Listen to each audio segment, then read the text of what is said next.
കന്യാസ്ത്രീകളുടെ അറസ്റ്റിൽ വിവിധ ക്രൈസ്തവ സഭകളുടെ നേതൃത്വത്തിൽ വ്യാപക പ്രതിഷേധം. കണ്ണൂരിൽ നടന്ന പ്രതിഷേധം ബിഷപ്പ് ജോസഫ് പാംപ്ലാനി ഉദ്ഘാടനം ചെയ്തു. ഭരണഘടനാ മൂല്യങ്ങളെയും ന്യൂനപക്ഷ അവകാശങ്ങളെയും കാറ്റിൽ പറത്തി കന്യാസ്ത്രീകളെ കൈക്കുറക്കിലടച്ച് ഭരണകൂട ഭീകരതയ്ക്കെതിരെ കണ്ണൂരിൽ നടന്ന പ്രതിഷേധ പരിപാടിയിൽ നൂറുകണക്കിന് പേർ പങ്കെടുത്തു. ജാമ്യാപേക്ഷയെ പ്രോസിക്യൂഷൻ എതിർത്തത് അപലപനീയമാണെന്ന് താമരശ്ശേരി ബിഷപ്പ് ജോസഫ് പാംപ്ലാനി പറഞ്ഞു. കേസിന്റെ ജാമ്യം നിഷേധിക്കപ്പെട്ടു എന്നുള്ളത് ഏറെ ദുഃഖകരമായ കാര്യമാണ്.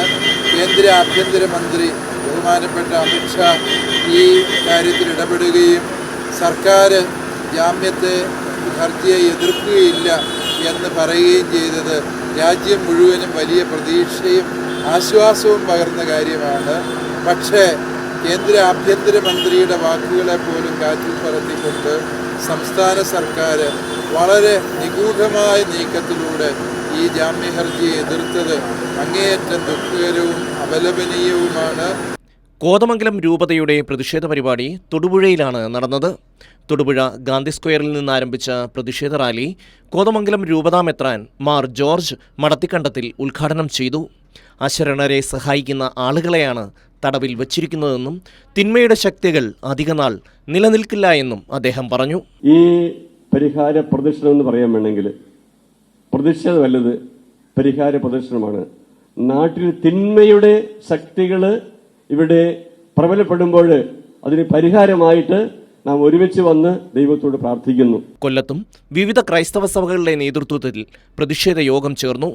കൊല്ലം രൂപതാ bishop doctor Paul Antony Mullassery പ്രതിഷേധ പരിപാടി ഉദ്ഘാടനം ചെയ്തു. ഇവിടെ വിവിധ മതക്കാരും വിവിധ ജാതിക്കാരും വിവിധ ഭാഷക്കാരും ഒന്നിച്ചു ചേർന്നുള്ള ഏകോദര സഹോദരങ്ങളെന്ന രീതിയിൽ ഇന്ത്യയാകുന്ന അമ്മയുടെ മക്കളായിട്ട് ജീവിക്കുന്നൊരു രാജ്യമാണ്. ആ രാജ്യത്താണ് ഭൂരിപക്ഷ രീതിയിൽ ന്യൂനപക്ഷങ്ങളോട്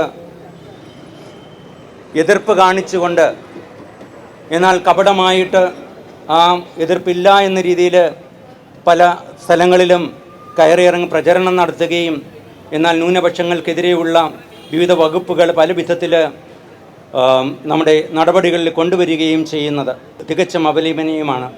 ന്യൂസ് ഡെസ്ക് കൈരളി ന്യൂസ്.